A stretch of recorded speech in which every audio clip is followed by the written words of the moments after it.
Selamat pagi semua saudara-saudari.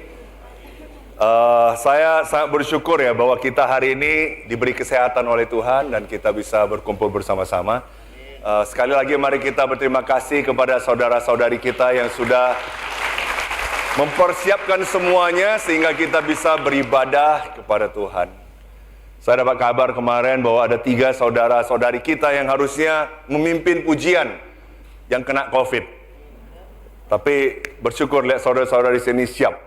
Langsung mereka datang menggantikan. Mari kita berterima kasih kepada saudara Robert. Jadi saya dengan Budi bilang, jadi siapa yang akan memimpin pujian? Kamu atau saya? Saya bersyukur Tuhan tahu bahwa kita nggak punya talenta karunia itu dan Tuhan pakai saudara Robert dan timnya. Luar biasa ya. Kita akan belajar bersama-sama hari ini tentang satu hal dari buku Ulangan yang dikatakan berulang-ulang oleh Musa kepada generasi baru, di mana mereka sekarang berada di timur dari Sungai Yordan dan mereka siap untuk bisa masuk ke tanah perjanjian. Satu angkatan lama semuanya sudah mati, kecuali hanya 3 orang, yaitu Joshua, Kaleb, dan Musa. Musa pun tahu, ini tinggal waktunya aja, karena sesudah 1 minggu, sesudah dia tuliskan buku Ulangan ini, dia pun kemudian dipanggil Tuhan di Gunung Nebo. Dan dia sendiri tidak bisa masuk tanah perjanjian, dia hanya bisa melihat mereka. Generasi muda bersama dengan Joshua dan Kaleb masuk ke tanah perjanjian. Ini buku yang sangat-sangat berarti kalau kita mau bisa hidup dengan baik dalam hidup kita. Karena satu generasi yang Tuhan sayang, Tuhan pilih, Tuhan keluarkan dari perbudakan di Mesir, hidupnya sangat susah. Tuhan bawa mereka keluar dari tanah Mesir, tapi mereka bilang, lebih baik kami hidup di Mesir. Bisa bayangkan nggak, hidup kita udah parah, jadi budak, makanannya sampah, tapi selalu mau balik ke sana.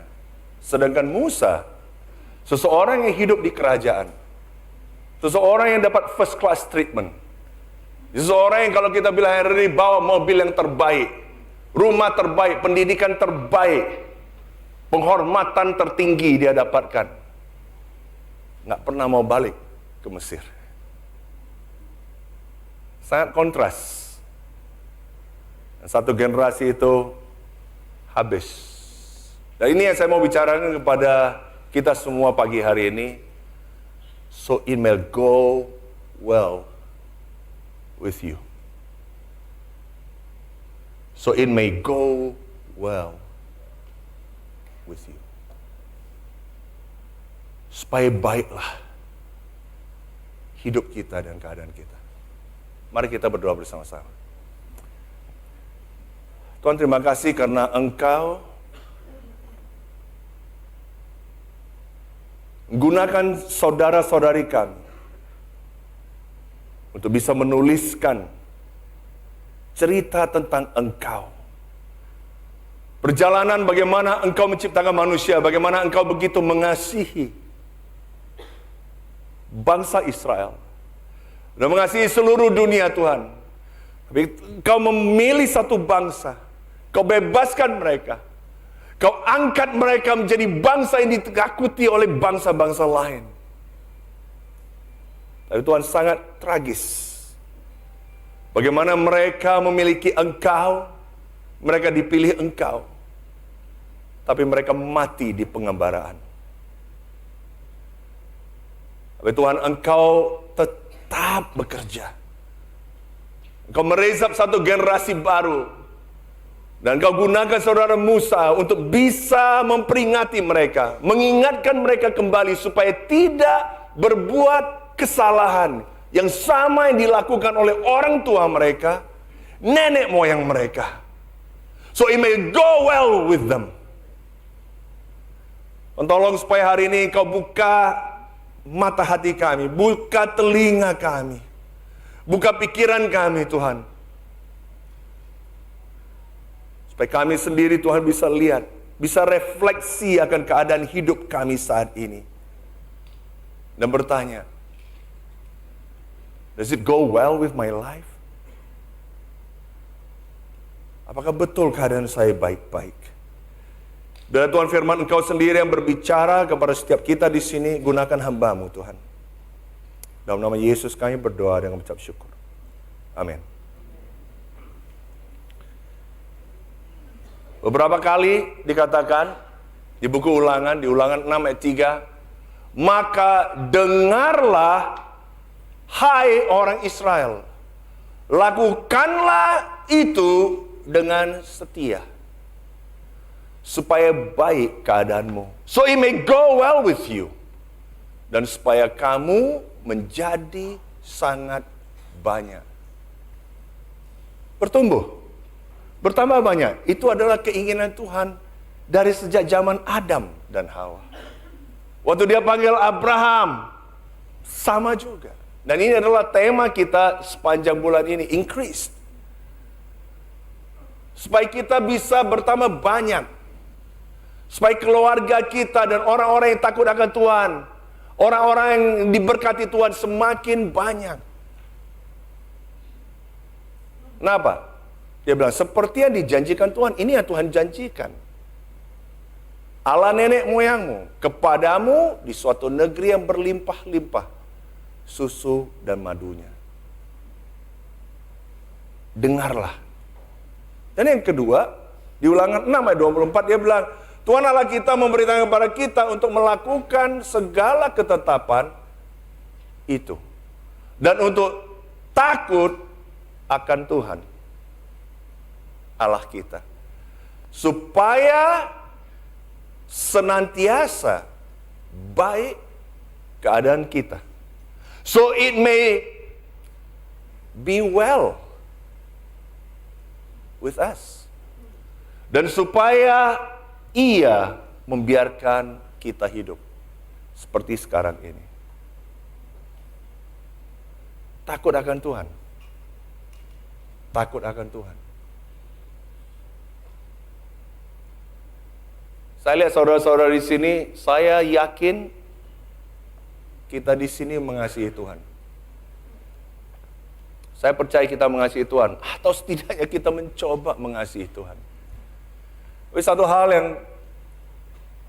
yang bisa miss dalam hidup kita adalah kita mengasihi Tuhan atau mau mengasihi Tuhan, tetapi kita tidak takut akan Tuhan. Perubahan yang paling banyak terjadi dalam hidup saya sebelum saya menjadi murid Yesus adalah dalam hal ini. Saya percaya saya adalah orang yang tulus mencari Tuhan dari saya kecil.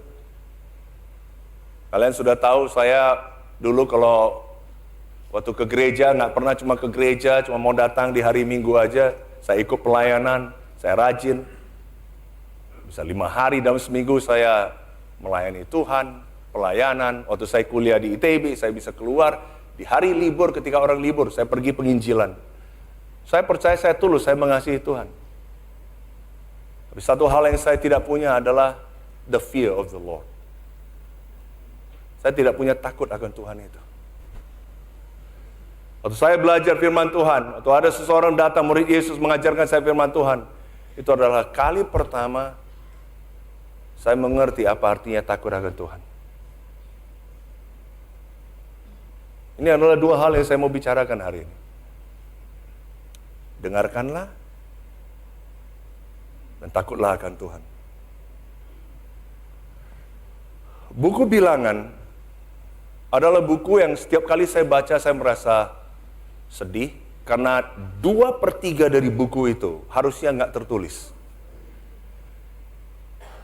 Seandainya bangsa Israel mendengarkan Tuhan dan takut akan Tuhan. Sangat sedih. Kita tahu buku Bilangan dilakukan 2 sensus. Di Bilangan 1 dilakukan sensus yang pertama, dan di Bilangan 26 dilakukan sensus yang kedua. Supaya kita tahu di sini yang dilakukan sensus itu bukan kepada seluruh jumlah bangsa Israel, tetapi kepada orang dewasa di atas umur 20 tahun yang bisa berperang. Karena mereka akan memasuki tanah perjanjian, suatu bangsa-bangsa yang tidak takut Tuhan, yang sangat bejat di sana. Sedangkan jumlah mereka sangat kecil. Supaya kita tahu, jumlah 600 ribuan itu kecil dibandingkan bangsa Amorit yang tinggal di sana. Orang-orang Kanaan yang tinggal di sana. Dan ini sangat penting. Nah, berapa jumlah bangsa Israel saat itu? Diperkirakan sekitar 2 jutaan orang. Waktu sensus pertama dilakukan, itu sekitar jumlahnya kita bisa baca 603.000. 38 tahun sesudah itu, di bilangan 26, dilakukan sensus kedua, mau dikasih tahu, mau dilihat berapa jumlahnya. Dan jumlahnya menjadi 601.000, turun 2.000 setelah 38 tahun. Nah, kalau Indonesia, penduduk Indonesia tunggu 38 tahun dan ternyata jadi turun daripada jumlah sekarang, itu berarti kita berbahaya kondisinya. Tapi ini adalah yang terjadi dan sangat menyedihkan. Ini bangsa pilihan Tuhan. Janji Tuhan pada Abraham adalah jumlah engkau seperti, kita lihat di sana langit, kita lihat berapa banyaknya, gak bisa terhitung. Dan itu adalah janji Tuhan. Tapi apa yang terjadi? Kita tahu di buku Bilangan, kejadian di buku Bilangan 16, 14.700 orang mati. Sebenarnya di Bilangan 25, sangat sedih. Sangat-sangat sedih. Karena mereka kompromi. Raja Balak takut kepada bangsa Israel, tahu bagaimana Tuhan mereka menyertai mereka. Kemudian dia perintahkan, minta kepada Nabi Bileam untuk bisa mengutuk bangsa itu. Tapi setiap kali mau mengutuk, bukannya mengutuk, malah memberkati. Nah, itu cara kerja Tuhan. Jadi iblis, musuh terutama, menghancurkan bangsa Israel bukan dengan kutuk dan juga bukan dengan membunuh mereka. Tapi mereka hancur karena kompromi. Dan mulai bersahabat dengan praktek-praktek yang ada di bangsa Kanaan itu. Apa yang terjadi? Raja Balak punya strategi, Bileam juga punya strategi. Dan dia bilang gini aja, jangan, lu mau kutuki nggak bisa karena Tuhan udah janji bless mereka. Gini aja caranya, pakai aja mereka. Karena kan mereka manusia yang bisa pilih sendiri. Gini aja, kita suruh aja mereka datang ke pestanya kita. Bayangkan dalam pesta itu adalah pesta, kamu tahu bangsa Kanaan itu, orang Amorit, mereka mempunyai banyak sekali tempel untuk menyembah dewa-dewa palsu mereka. Dan mereka lakukan adalah mereka menyiapkan begitu banyak prostitut, wanita prostitut di tempel itu, dan barang siapa yang datang, jadi orang datang beribadah dewanya supaya mereka bisa have sex dengan prostitusi itu. Itu yang dilakukan. Dan mereka mengundang bangsa Israel datang ke pesta itu. Kamu tahu apa yang terjadi? Begitu banyak. Dari mana saya tahu begitu banyak orang yang terlibat? Nanti. Karena kita tahu habis pesta itu bahkan ada seseorang yang membawa, menyelipkan wanita itu, prostitut itu bisa masuk ke tempat tinggalnya bangsa Israel. Dan Tuhan sangat marah. Dan 24.000 orang mati karena itu. 24.000. Simeon adalah yang ketiga terbesar, suku terbesar ketiga. Dan dia kehilangan 37.000 orang. Apakah semuanya orang Simeon yang terbunuh 24.000 itu? Tidak. Saya nggak percaya itu. Tapi ini menggambarkan kondisi itu dan sangat sedih karena apa yang terjadi di buku Bilangan 25, suku Simeon. Waktu mereka masuk ke tanah perjanjian, mereka hanya mendapatkan tanah yang sangat kecil. Sedangkan suku Manasye, yang paling jumlahnya paling sedikit waktu mereka keluar dari tanah Mesir, paling sedikit. Mereka bertambah jumlahnya dan tidak heran kita lihat waktu mengalokasikan tanah-tanah itu, suku Manasye mendapat 2,5 bagian. Dan kita tahu luasnya itu sangat besar. Padahal dari suku terkecil, tapi kemudian bisa mendapat teritori yang sangat besar.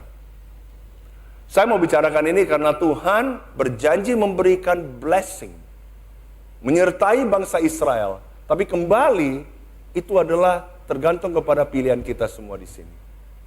Keluar dari tanah Mesir, itu adalah hadiah dari Tuhan. Tuhan yang menyelamatkan mereka. Tetapi bisa masuk ke tanah perjanjian, seberapa besar teritori yang mereka bisa dapatkan, seberapa banyak berkat yang mereka bisa nikmati, itu sangat tergantung pilihan mereka sendiri. Pertanyaannya, apakah mereka mendengarkan dan mereka takut akan Tuhan? Kita belajar dua hal. Satu adalah hear him because he speaks. Dengarkan Tuhan. Kenapa kita harus dengarkan Tuhan? Karena Tuhan berbicara. Tuhan yang kamu dan saya punya, yang kita bicarakan hari ini, yang kita sembah, yang kita hari ini tinggikan pujiannya, yang hari ini kita berkumpul untuk Dia, adalah satu-satunya Tuhan yang bisa bicara. Saya bukan besar dari kalangan keluarga yang kenal Tuhan ini. Saya besar dari kalangan keluarga yang lihat suatu benda, dan saya sembah itu, kasih makan itu, dan dia nggak pernah bicara. Kita yang kasih dia makan. Waktu saya kenal Tuhan ini, saya terbuka pikiran saya bahwa wow, ini Tuhan yang luar biasa menciptakan semuanya. Langit dan bumi, tetapi Tuhan yang juga bisa bicara kepada saya. Sekarang kalau kamu dan saya punya Tuhan yang bisa bicara, saya mau dengar. Apakah kamu mau dengar dari Dia? Hear him because he speaks. Di 3 buku pertama, di 3 pasal pertama dari buku Ulangan, itu bicara tentang kesalahan-kesalahan. Hal-hal yang harusnya generasi muda itu tidak lakukan lagi. Ini yang kesalahan dilakukan generasi sebelumnya. Sampai 38 tahun mengembara. Yang harusnya dari Mesir ke tanah perjanjian cuman berjalan kaki perlu 11 hari. Memerlukan waktu sampai 40 tahun. Itu gila banget itu. Itu kalau kita bilang itu istilahnya gini. Kenapa harus tunggu sampai udah mau mati on the deathbed ya, umur 80-90 baru dia bisa ngerti istrinya.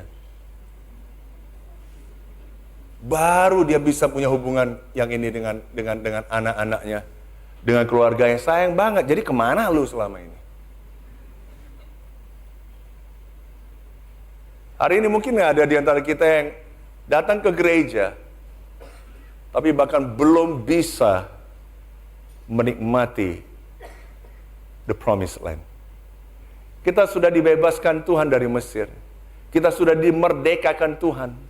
Kita sudah diselamatkan oleh Tuhan. Tapi kita sendiri, keadaan hidup kita sendiri, kita belum bisa nikmati itu. Diselamatkan oleh Tuhan adalah satu hal. Itu adalah karunia. Dan itu adalah hadiah dari Tuhan. Tapi untuk kamu dan saya, to occupy the land, untuk bisa kita kemudian take the possession of the land, menikmati hadiah yang Tuhan berikan, itu adalah hal lain.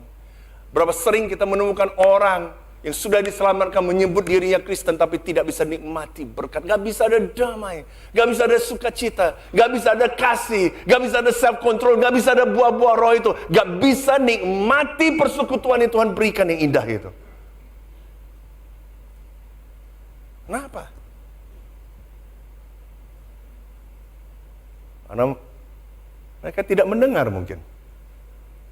Ulangan 4 ayat 1. Maka sekarang hai orang Israel, dengarlah ketetapan dan peraturan yang kuajarkan kepadamu untuk dilakukan, supaya kamu hidup dan memasuki serta menduduki negeri yang diberikan kepadamu oleh Tuhan Allah nenek moyangmu.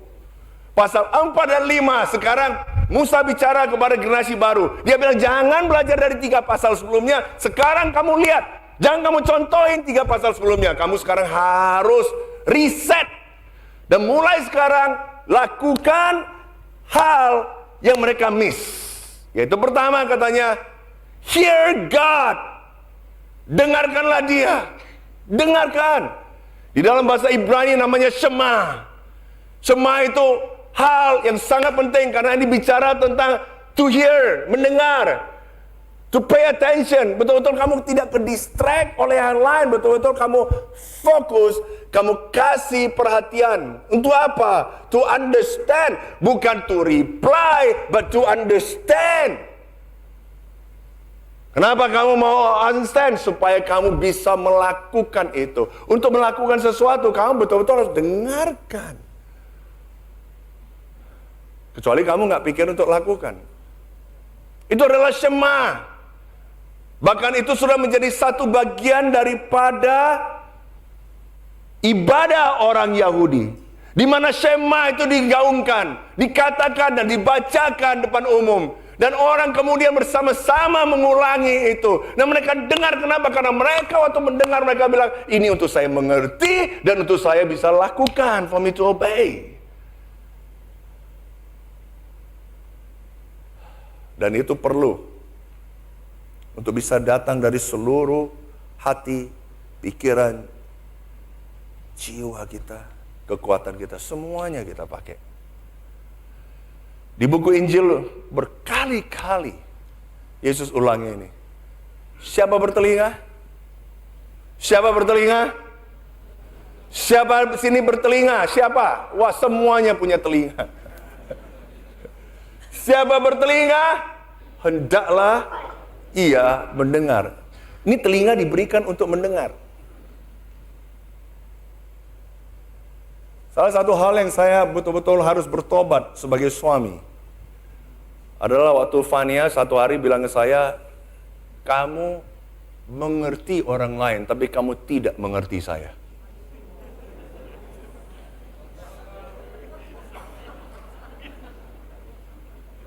Itu adalah hari turning point di dalam hidup saya sebagai suami.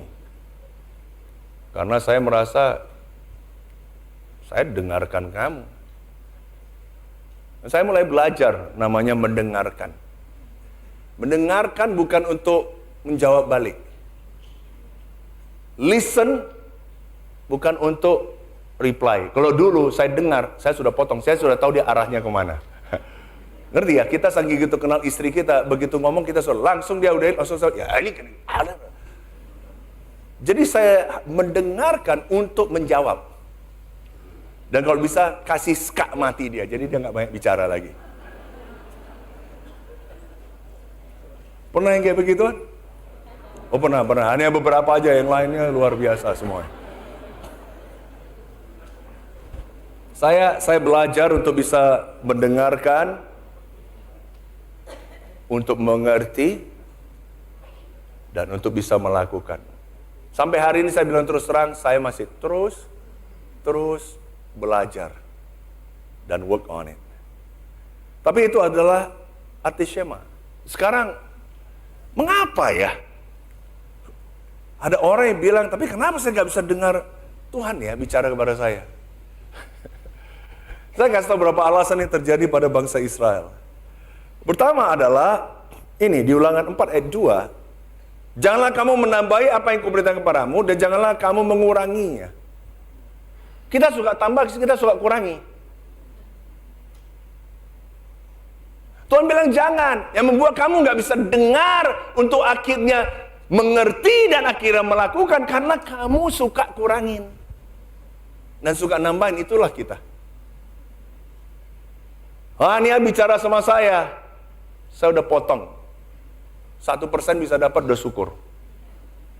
Anak-anak dia ngomong, saya sudah kepikiran kayaknya ini dia mau nambahin juga. Bikin interpretasi sendiri. Bukannya saya ngerti persis apa dia ngomong, saya suka tambahin, kurangin. Dan ini juga terjadi kepada bangsa Israel itu. Bahkan di zaman Yesus sendiri, waktu Yesus hidup, kamu tahu di Markus 7, Yesus bilang gini, perintah Allah kamu abaikan untuk berpegang pada adat istiadat manusia. Coba lihat pada zaman Yesus hidup, ahli-ahli Taurat, orang-orang Farisi, kalau kamu ketemu yang namanya firman Tuhan di perjanjian lama, mereka udah tambahkan luar biasa sekali. Dari mana, siapa yang bilang hari Sabat kamu nggak boleh jalan sejauh 1 mil? Siapa yang bilang begitu? Mereka tambahin. Siapa yang bilang ketika hari Sabat berarti kamu nggak boleh? Siapa? Ya mereka yang tambahin sendiri. Mereka buat peraturan sendiri berdasarkan imajinasi mereka sendiri, interpretasi mereka sendiri, dan mereka nambahin. Jadi apa yang Tuhan perintahkan, Tuhan depan mata mereka, Yesus depan mata mereka, mereka nggak dengarin. Mereka sibuk tambahkan, mereka sibuk kurangin. Karena itu, siapa di sini yang suka mengurangi itu? Satu ayat yang paling sering orang suka pakai adalah roh penurut, tapi daging lemah. Lihat dulu konteksnya, jangan cuma cuplik yang kamu suka dan kamu buang yang lain dan mau ambil apa yang kamu mau. Ini adalah masalahnya, kita suka ambil ayat yang kita mau, sehingga kita nggak bisa dengar dengan jelas apa yang Tuhan sebenarnya berbicara kepada kita. Hal yang lain lagi itu terjadi Keluaran 20 ayat 18-19. Engkaulah berbicara dengan kami, maka kami akan mendengarkan. Tapi janganlah Allah berbicara dengan kami, nanti kami mati. Mereka bilang, ngeri sama Tuhan, takut sama Tuhan. Karena itu, udah Musa, kamu yang bicara sama kita aja. Itu adalah sikap saya dulu. Saya nggak bisa mendengarkan Tuhan dulu, karena saya selalu tunggu pendeta. Tunggu imam besar dulu. Saya suka dulu cari pengkhotbah terkenal. Saya bilang dia berbicara dulu. Alkitab ada bersama saya setiap hari. Tidak saya baca dan pelajari. Saya sibuk dengar dari imam ini, pendeta itu. Itu kenapa saya nggak bisa belajar untuk bisa mendengarkan Tuhan. Alasan yang berikutnya adalah ini. Maka berpalinglah Allah dari mereka dan membiarkan mereka beribadah kepada bala tentara langit seperti yang tertulis dalam kitab nabi-nabi. Apakah kamu mempersembahkan kepadaku korban sembelihan dan persembahan selama 40 tahun di padang gurun itu, hai kaum Israel? Tidak pernah. Kamu kaget kalau disimpulkan buku Kisah. Karena terus terang selama 40 tahun kamu lihat betapa bangsa Israel, seberapa mereka dibebaskan Tuhan, seberapa Tuhan memberikan mereka makanan, tetap aja mereka balik ke Baal dan Baal dan Baal dan Baal. Sampai Tuhan satu hari bawa mereka ke pembuangan di Babel. Sejak saat itu, barulah sampai hari ini, bangsa pilihan Tuhan itu tidak pernah menyembah lagi dewa lain. Tapi selama itu, bangsa itu 40 tahun lebih tertarik akan berhala-berhala yang lain. Kenapa kamu tidak bisa mendengarkan Tuhan? Karena banyak distraction. Karena ada hal yang lebih valuable, yang lebih berarti daripada Tuhan sendiri. Dan itu bukan berarti yang berarti bagi kita, yang valuable bagi kita, bukan berarti itu hal jelek. Bisa juga itu anak kita. Hari ini ada orang yang sudah jadikan anaknya menjadi dewanya dia. Ada orang yang jadikan istrinya, jadikan suaminya, pacarnya sudah menjadi dewa, lebih penting dari itu. Apa yang pacarnya rasakan akan mempengaruhi hidup dia 1 minggu itu. Benar loh. Saya lihat zaman-zaman orang sekarang pacaran mirip dengan zaman-zaman kita dulu pacaran. Saya dulu mau pernah bunuh diri karena diputuskan pacar. Setelah saya pikir-pikir, bego amat ya. Untung Tuhan kirim Fania. Kalau enggak, saya sudah mati. Udah berewokan, saya matinya dalam kebrewokan. Karena terus terang, yang lebih berarti bagi saya adalah pacar saya, bukan Tuhan, bukan kebenaran itu sendiri. Dan ini menyebabkan kenapa saya tidak bisa mendengarkan Tuhan. Kalau Tuhan berbicara, saya mau tanya, apakah kamu mau mendengarkan? Apakah kamu sudah belajar bagaimana mendengarkan Tuhan? Saya mau kasih 4 hal praktikal yang saya lakukan. Dan saya suka lakukan itu. Satu hal yang saya mendengarkan dari Tuhan yang sangat jelas berbicara kepada saya, dan saya sudah bicara kepada pelayan adalah tentang apa yang perlu kita persiapkan sebagai jemaat di dalam menghadapi 2023. Saya sangat percaya Tuhan berbicara dan Tuhan mau kita mempersiapkan itu. Hari ini begitu banyak berita resesi 2023. Oh, Indonesia nggak akan terjadi resesi karena komoditas kita bagus. Oh, karena gini, oke. There's so much noise di sana. Saya nggak bilang bahwa itu berarti tidak perlu kita berhati-hati, bukan. Alkitab bilang kita harus percayai Tuhan. Dan percaya Tuhan bukan berarti kita di sini percaya dan kemudian geblek aja gitu. Yusuf dipakai Tuhan untuk selama masa kelimpahan 7 tahun mengumpulkan gandum-gandum yang ada. Dan waktu 7 tahun masa kelaparan, saat itulah bangsa pilihan Tuhan dan juga Mesir itu bisa selamat. Karena apa? Karena dia mempersiapkan diri mereka ketika masih masa kelimpahan. Apakah Yusuf takut akan kelaparan? Apakah dia jadi panik, kemudian jadi stres? Enggak. Dia tetap percaya Tuhan, tetapi karena dia percaya Tuhan, makanya dia mendengarkan Tuhan, makanya dia mempersiapkan itu. Saya percaya tahun 2023, setelah COVID 2 tahun adalah tahun yang gak akan gampang. Nah, untuk kita di sini, masyarakat yang menengah dan ke atas kita akan oke. Saya lihat jemaat kita ada menengah ke atas. Tolong kita nggak lihat soal sosial ekonomi di sini. Saya mau bicara di sini karena saya mau bilang kita tidak akan efek banyak. Tetapi yang secara keuangan itu dalam posisi yang nggak gampang di bawah, itu akan mengalami. Kemungkinan saudara-saudari kita yang akan di-PHK-kan. Kemungkinan besar ada saudara-saudara kita yang kemudian akan kehilangan pekerjaan. Soal itu terjadi atau tidak saya nggak tahu. Tetapi yang pasti adalah kita harus mempersiapkan itu. Karena ada saudara-saudari kita yang mungkin ada cicilan rumah. Mungkin ada saudara-saudari kita di sini yang harus membayar anaknya untuk sekolah. Jangan waktu kamu di PHK tiba-tiba kamu nggak ada biaya untuk pastikan anak kamu bisa sekolah, pastikan cicilan rumah kamu. Ini adalah hal yang perlu kita persiapkan. Sejak kapan? Ya saat ini. Kita akan lakukan workshop untuk seluruh jemaat kita Nusantara. Untuk pastikan bahwa kita sudah mulai saving. Jangan spend ini Natal udah mau dekat. Spend untuk apa? Saving. Kalau kamu bijak, kamu siapkan. Untuk bisa ada tabungan 6 bulan kamu bisa hidup. Itu emergency fund kamu harus siapkan. Natal ini, jangan kamu habiskan itu. Kamu siapkan itu. Kalau ada orang yang bisa sampai 6 bulan, 3 bulan. Dan saudara-saudari kita di sini, yang kamu diberkati secara finansial, mari kita kumpulkan. Kamu nggak perlu harus habiskan, karena kamu akan oke kelihatan 2023 mungkin. Tapi kamu menyiapkan itu supaya kamu bisa sacrifice untuk saudara-saudari kamu yang lain. Supaya kita bisa bantu. Hal-hal seperti itu, kamu perlu bisa mendengarkan dari Tuhan. Saya bersyukur beberapa tahun yang lalu, waktu COVID terjadi, Tuhan buka mata kita mempersiapkan saudara-saudari. Ada berapa banyak saudara-saudari yang katakan, wah, saya bersyukur karena kita dipersiapkan. Dan perbedaan antara yang menyiapkan dengan yang tidak kelihatan banget. Yang tidak menyiapkan, berapa banyak yang kehilangan itu. Banyak yang akhirnya hancur secara kerohani, hancur secara keluarga. Tapi orang yang mempersiapkan, justru keluarganya bertambah makin bagus, makin mengasihi, makin dekat.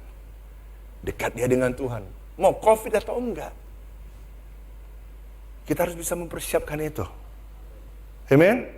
Ini adalah 4 hal praktis. Yang pertama, set waktu dan tempatnya.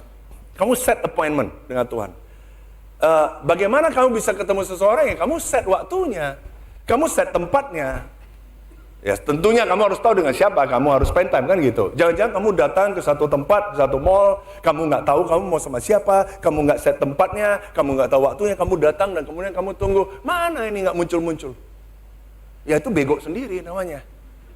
Kita harus tahu kita mau spend time sama siapa, kita harus tahu tempatnya, kita harus tahu waktunya. Dan ini yang dilakukan di buku Keluaran 19 ayat 9. Tuhan katakan pada Musa, pergi kepada bangsa itu, suruh mereka menguduskan diri pada hari ini dan besok. Dan hari ketiga mereka harus bersiap, sebab pada hari ketiga Tuhan akan turun depan mata seluruh bangsa itu di Gunung Sinai. Kenapa? Karena Tuhan mau bicara. Dan Tuhan bilang 2 hari, you consecrate yourself. Kamu pastikan kamu bersih. Pastikan kamu jangan main-main dengan itu. Karena kamu berhadapan dengan Tuhan.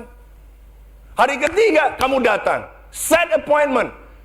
Kalau kamu dengarkan Tuhan betul-betul, jangan kamu cuma petentengan ini ngapain ya, kemudian WA kamu di sana ini ngapain ya, belum quiet time ya, rasa bersalah, ya udah quiet time lah.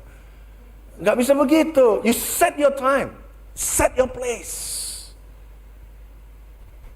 Kamu sudah persiapkan hati kamu, kau persiapkan diri kamu. Karena apa? Karena kamu mau shema, mendengarkan Tuhan. A missed appointment with God turns into a disappointment. Kamu miss appointment dengan Tuhan, akan ada disappointment yang terjadi. Kamu bikin appointment dengan seseorang, kamu miss appointment itu, kamu merasa disappointed nggak? Kalau kamu merasa disappointed, saya mau pastikan kalau kamu sini bikin appointment sama Tuhan, and you miss that, jangan kamu bisa berharap Tuhan tidak disappointed. Ini sangat penting karena kamu harus respect kita dengan bos, dengan presiden kita nggak berani miss itu. Kenapa Tuhan kita nggak buat appointment dan betul-betul serius? Keluaran 20 ayat 2 katakan kita, kemudian kita menyembah. Kita pastikan kita set hati kita, set attitude kita yang benar terhadap Tuhan. Dikatakan di sana, akulah Tuhan Allahmu. Jadi tolong waktu kamu datang, kamu harus tahu siapa yang kamu ketemu. Ini bukan orang biasa. Ini adalah satu-satunya. Yang namanya I am. Itu Yahweh. Yahweh itu artinya apa? I am. Waktu Musa tanya dia, siapa namamu? I am. Nggak pernah dibilang, I was. I am, karena Tuhan selalu senantiasa ada dan kekal selama-lamanya. Kalau kamu ngerti dalam bahasa Inggris, I am berarti adalah apa? I am. Nggak pernah Tuhan itu, oh cuma masa lalu, itu 2000 tahun lalu. Firman Tuhan itu tetap I am, tetap hidup sampai hari ini. Dan kamu harus tahu, kamu sedang berhadapan dengan Tuhan yang hidup, Tuhan yang luar biasa. Mazmur 46 ayat 10. Diamlah dan ketahuilah bahwa akulah Allah. Aku ditinggikan di antara bangsa-bangsa, ditinggikan di bumi. Diam. Be still. Jangan terlalu banyak noise, jangan terlalu banyak distraction, jangan terlalu banyak HP sini, HP sana. Itulah pesan, itulah. Be still and know that I'm God. Kamu bikin appointment? Kamu sudah betul-betul set hati kamu untuk siap menyembah Tuhan. Yang ketiga, kamu berdoa dan kamu membaca, mempelajari firman-Nya. Mazmur 119, ini luar biasa. Ini adalah mazmur yang terpanjang yang bicara tentang firman Tuhan. Saya kalau kadang-kadang udah mulai merasa kering, saya baca kembali Mazmur 119. Karena begitu kamu baca hanya 8 ayat pertama, kamu bisa lihat luar biasanya firman Tuhan. Saya suka baca waktu dikatakan bagaimana firman-Mu lebih manis dari madu. Siapa di sini? Makanya orang kalau udah makan, orang suka makan dessert ya. Pemanis, karena orang suka itu. Tapi saat itu madu adalah yang terbaik yang orang bisa miliki. Dan orang bilang itu lebih manis dari itu. Menutup hari kamu, apapun yang kamu lakukan, itu adalah firman Tuhan. Bahkan pemazmur di Mazmur 119 bilang, aku lebih suka baca firman-Mu, mempelajari firman-Mu, mendengarkan Engkau lebih daripada tidurku. Saya nggak bilang kalau gitu jangan tidur. Saya coba bilang hari ini, orang mengorbankan tidur untuk nonton Netflix. Hari ini orang mengorbankan tidur untuk bisa nonton Piala Dunia. Gak ada salahnya, silakan. Brother, silakan nonton Piala Dunia. Saya juga mau nonton Piala Dunia. Tapi saya nggak korbankan firman Tuhan demi tidur saya. Ngerti nggak maksudnya di sini? Dan dia bilang, pagi-pagi buta. Dia set appointment. Dia betul-betul sudah set hati dia. Dia betul-betul be still. Karena dia tahu dia berhadapan dengan Tuhan. Dia siap mendengarkan Tuhan. Dan dia bilang, dan aku berteriak minta tolong. Nah, aku berharap kepada firman-Mu. Dia berdoa. Dan dia bilang, Tuhan sekarang Kau berbicara kepada saya. Waktu dia mempelajari, dia membaca firman. Dia lihat Tuhan berbicara kepada dia. Dan yang keempat, dia betul-betul dengarkan. Dia lihat apa yang Tuhan bicara kepada dia. Apa yang Tuhan sekarang mau dia lakukan. Apa yang dia harus bertobat. Sesudah itu dia bilang, di 1 tahun 28, semuanya itu terdapat dalam tulisan diilhamkan kepadaku oleh Tuhan. Yang berisi petunjuk tentang segala pelaksanaan rencana itu. Bagaimana Daud bisa dapat ide tentang membangun itu? Bait Allah. Karena dia dengarkan Tuhan. Dan dia tuliskan. Mazmur 45 ayat 1. Hatiku meluap dengan kata-kata indah. Aku hendak menyampaikan sajakku kepada raja. Lidahku ialah pena seorang juru tulis yang mahir. Kau baca Mazmur. Mazmur adalah hasil daripada orang mendengarkan Tuhan dan orang kemudian menuliskan itu. 4 hal untuk kamu bisa mendengarkan Tuhan. Set appointment dengan Tuhan. Set tempat dan waktunya. Sembah dia, punya attitude yang benar. Kemudian kamu berdoa. Kemudian kamu mempelajari firman Tuhan itu. Dan Tuhan berbicara. Tuhan pasti berbicara. Nggak pernah Tuhan gagal berbicara. Dengarkan. Dengarkan. Shema. Kamu dengarkan untuk mengerti. Dan kamu tuliskan. Karena kamu tahu apa yang kamu tuliskan. Itu yang kamu akan lakukan. Amin. Yang kedua adalah fear Him, takutlah Tuhan. Karena Dia kudus. Di Ulangan 5 ayat 1 dan 29 diulangkan tentang dengarlah dan takut akan Tuhan supaya baik keadaan mereka dan anak-anak mereka untuk selama-lamanya. So it will go well with you. Jadi jangan cuma kamu cuma mendengarkan, tapi kamu juga harus fear Him. Not just hear Him, but you need to fear Him as well. Ulangan 4 ayat 3 dan 4. Matamu sendiri telah melihat apa yang diperbuat Tuhan mengenai Baal Peor.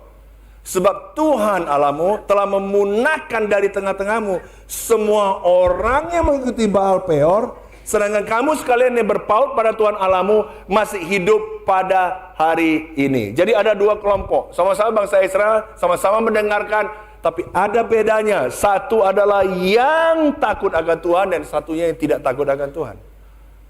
Satunya lebih takut akan manusia, lebih takut akan kehilangan hal-hal lain.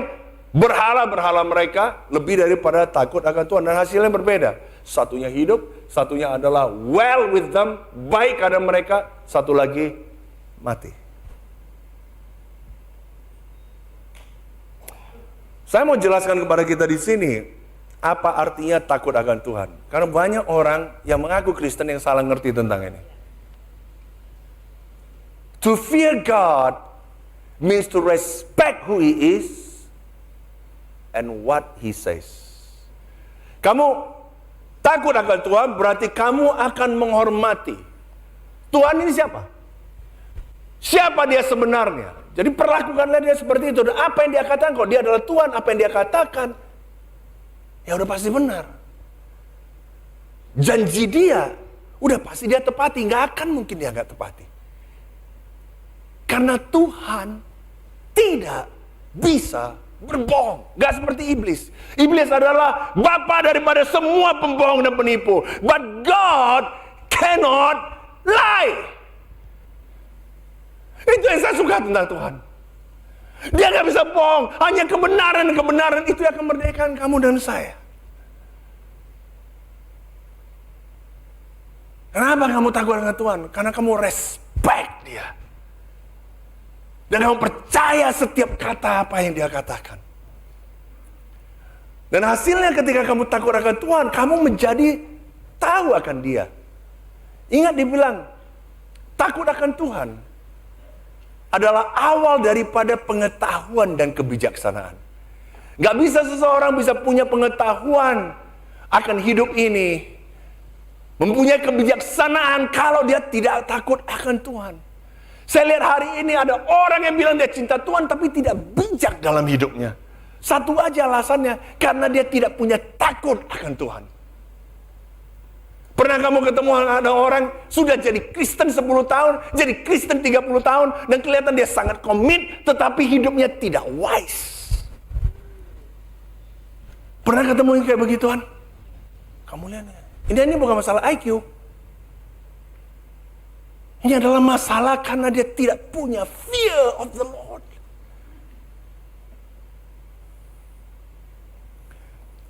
Kalau kita kenal itu, hasilnya membuat kita jadi makin tahu Dia, kita makin bijak dan kita dekat dengan Dia. Takut akan Tuhan itu membuat kamu jadi dekat dan pengen dekat dengan Tuhan. Kamu rasakan apa yang Tuhan rasakan, kamu berpikir seperti Tuhan. Apa yang Tuhan benci, kamu benci. Apa yang Tuhan suka, kamu suka. Itu adalah hasilnya. Dan hasilnya itu membuat kamu bukan lari jauh dari Dia, tapi membuat kamu justru makin dekat, makin intim dengan Dia. Ini sangat kontradiksi dengan cara banyak orang Kristen hari ini berpikir. Takut akan Tuhan berarti Dan ini terjadi. Kita sudah tahu di buku Keluaran. Keluaran 20 ayat 18. Seluruh bangsa itu menyaksikan guru mengguntur, kilat samu menyambung, sangkakala berbunyi dan gunung berasap. Maka bangsa itu takut dan gemetar dan mereka berdiri jauh-jauh. Takut akan Tuhan dan berdiri jauh-jauh. Ini adalah takut yang salah. Alkitab dalam bahasa Inggris dikatakan, do not be afraid. Takut akan ini ya, takut akan situasinya, takut nanti dia mati, takut nanti keadaan dia dicelakakan, takut manusia, takut akan ini. Banyak takut dan membuat dia jauh dari Tuhan. That is not the fear of the Lord. 2 ayat sesudah itu Musa menjelaskan kepada mereka. Musa bilang, janganlah takut, do not be afraid, karena itu yang terjadi sama mereka. Bukan fear of the Lord. Allah telah datang dengan maksud untuk mencoba kamu, dan dengan maksud supaya takut akan Dia ada padamu, agar kamu jangan berbuat dosa. Gimana kok nggak kontradiksi? Janganlah takut, tapi karena Tuhan mau kamu takut akan Dia. Jadi jangan takut, tapi kamu takut. Karena ini adalah dua hal yang berbeda.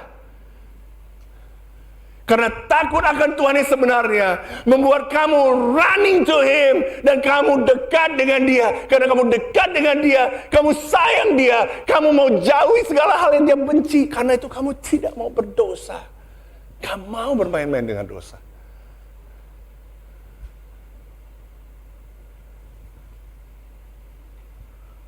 Amsal 1 ayat 7.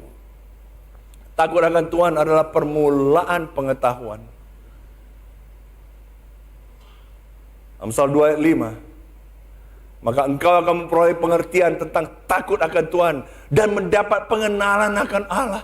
Takut akan Tuhan membuat kamu running to God instead of running away from God. Kamu datang mendekat ke Tuhan, kamu makin kenal Dia. Makin kenal Dia. Amsal 8 ayat 13, takut akan Tuhan ialah membenci kejahatan. Aku benci kesombongan, kecongkokan, tingkah laku yang jahat, mulut penuh tipu muslihat. Takut akan Tuhan membuat kamu merasakan apa yang Tuhan rasakan. Karena kamu begitu intim dekat dengan Tuhan.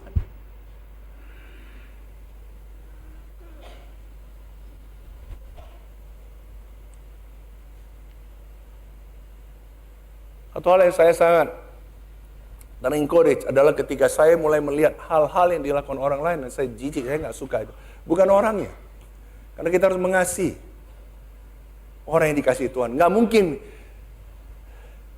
kamu katakan kamu takut akan Tuhan dan kamu kenal Tuhan dan kamu benci orang itu. Nggak bisa. Karena Tuhan begitu mengasihi seluruh dunia ini. Itu yang Tuhan rasakan. Jadi nggak akan mungkin kamu bisa bilang, saya benci dia.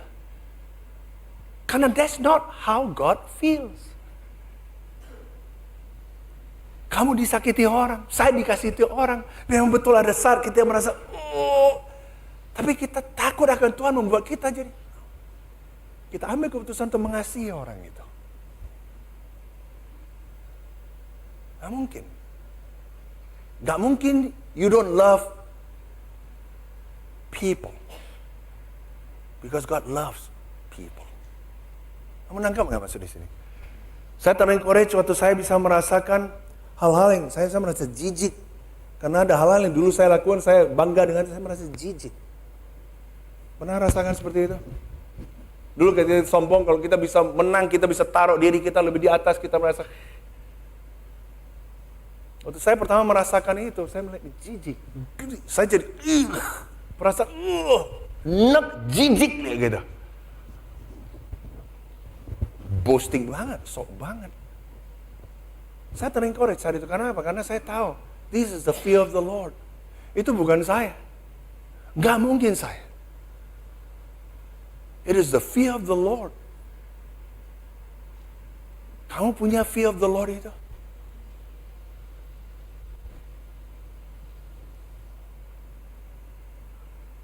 Mazmur 66 kamu bisa lihat. Berkali-kali kamu baca, kamu pelajari fear of the Lord. Amazing. Dia marilah, dengarlah, hai kamu sekalian takut akan Allah. Sesungguhnya Allah telah mendengar, Ia telah memperhatikan doa yang kamu ucapkan. Terpujilah Allah yang tidak menolak doaku dan tidak menjauhkan kasih setianya daripadaku. Orang yang mengerti takut akan Allah bukan menjauh, justru dia makin dekat, dia makin percaya Tuhan, dia makin kenal siapa Tuhan itu. Dan apa yang terjadi ketika kita takut akan Tuhan? Dia bilang takut akan Tuhan adalah awal daripada pengetahuan dan kebijaksanaan. Ayat berikutnya ayat 68 dia bilang, lakukanlah itu dengan setia.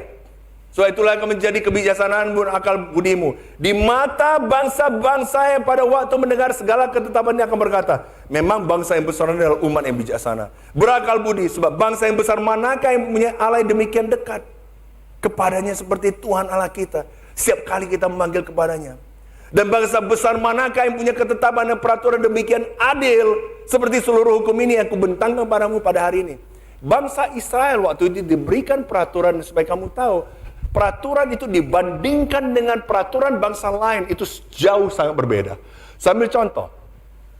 Salah satu contoh adalah Hammurabi. Hammurabi itu sudah 300 tahun sebelum masanya Musa ada.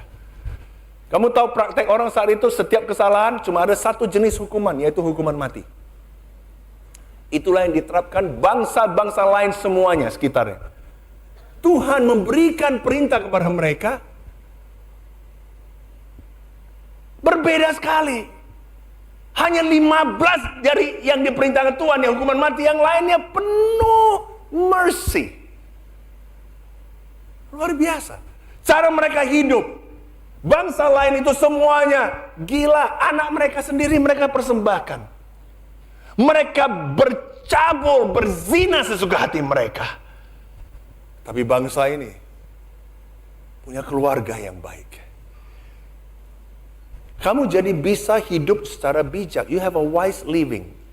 Dan waktu orang lain yang tidak kenal Tuhan lihat kamu, orang bisa lihat, wow. Orang yang komit datang ke gereja bukan berarti hidup kamu begitu tertarik bagi orang di luar. Banyak orang luar hari ini lihat orang yang ngaku diri Kristen datang cuma ke gereja pelayanan dan mereka bilang, "Wih, lebih buruk dia punya hidup daripada teman gua yang nggak percaya Tuhan." Jadi bukan soal berapa sering kamu ke gereja, bukan soal itu. Itu soal berapa banyak kamu pelayanan, bukan. But how wise you live your life. Your neighbors lihat itu, bisa lihat itu. Orang lihat cara kamu hidup, orang kantor bisa tertarik lihat cara kamu hidup. Dan itu bisa terjadi karena apa? Oh, because I love God, bukan. Because you fear God. Kalau kamu tidak punya wise living hari ini, could it be? Mungkin nggak karena you don't fear God? Mungkin nggak? Bukan berhenti di sana aja. Dia bilang, kalau kamu betul-betul takut akan Tuhan, kamu punya hidup, you will have a wise living, tapi kamu juga akan punya godly family. Dia ceritakan di sana, bagaimana dia bicara kepada anak, beritahu kepada anak-anakmu dan kepada cucu cicitmu semuanya itu. Maka aku akan memberi mereka mendengar segala perkataanku, sehingga mereka takut kepadaku selama mereka hidup di muka bumi dan mengajarkan demikian kepada anak-anak mereka. Salah satu hal top of the list dari saya dan Fania mendidik anak kita, bukan supaya dia sukses di dunia menjadi orang yang paling hebat, kaya, kemudian jadi. Kita mau anak kita bisa punya wise living. Kita mau anak kita bisa takut akan Tuhan. Takut akan Tuhan. Anak kamu tidak akan bisa takut akan Tuhan kalau kamu sendiri tidak takut akan Tuhan. Ngajarkan anak untuk hafal ayat itu gampang. Ngajarkan anak untuk bisa datang ke gereja, ikut sekolah minggu, itu hal paling gampang. Membuat anak kemudian datang ikut kamu baca Alkitab, tidak ini, itu gampang. Membuat anak untuk takut akan Tuhan, anak harus lihat itu sendiri dari kamu. Do you fear God? Do you have the fear of the Lord di dalam kamu?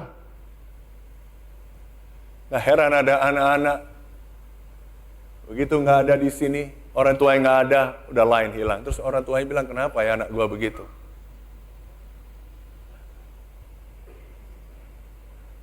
Mungkin ada something yang missing. Kamu nggak tanamkan namanya the fear of the Lord kepada mereka. Ada dua hal hari ini yang saya bicarakan. So that you may live well. Yang pertama adalah hear God. Hear God. Hear God. Dengarkan Tuhan. Tadi saya sudah katakan 4 hal praktis untuk kamu bisa dengarkan Tuhan. Dan jangan ada yang beralasan saya nggak bisa dengarin Tuhan. Yang kedua, fear God. Takutlah akan Tuhan. Concern saya bagi gereja ini bukan tentang kamu mau komit atau tidak. Banyak. Tidak semua, tapi banyak yang komit. Tapi satu hal yang saya sangat concern adalah, do you fear God? Karena kamu tidak takut akan Tuhan, kamu nggak bisa bijak dalam hidup kamu. Dan kamu tidak bisa memiliki keluarga yang godly.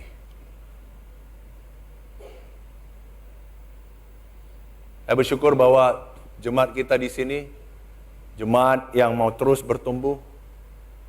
Saya semangat melihat Church Orientation Day, saudara-saudari yang mendaftarkan diri, mau untuk lakukan ini dan itu, amen.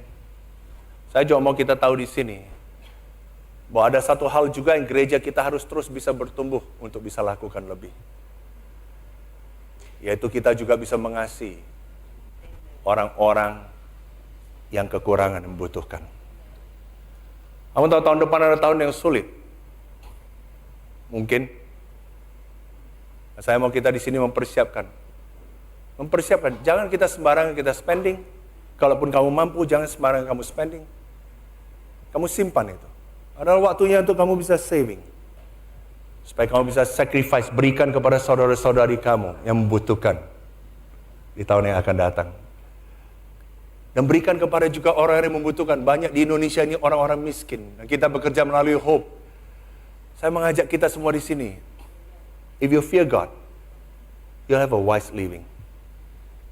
Kamu akan simpan itu, dan kamu akan pakai, supaya kamu juga bisa berikan kepada orang-orang yang kekurangan. Saya bersyukur sekali melihat Hope terus-menerus berkomitmen untuk bisa menolong orang-orang yang miskin. Dan saya berharap saudara-saudari kita di sini, mari kita sebagai agent of Hope, mari kita juga senantiasa bisa terlibat untuk bisa membantu kehidupan orang. Mari kita berdoa.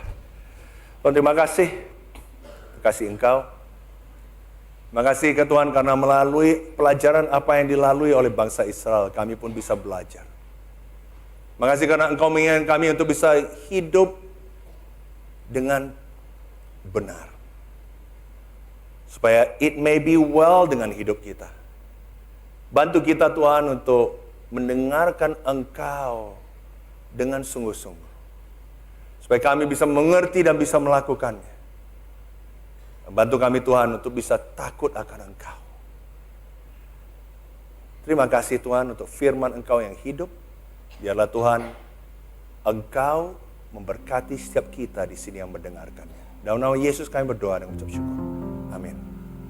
Tuhan berkati kita semua di sini.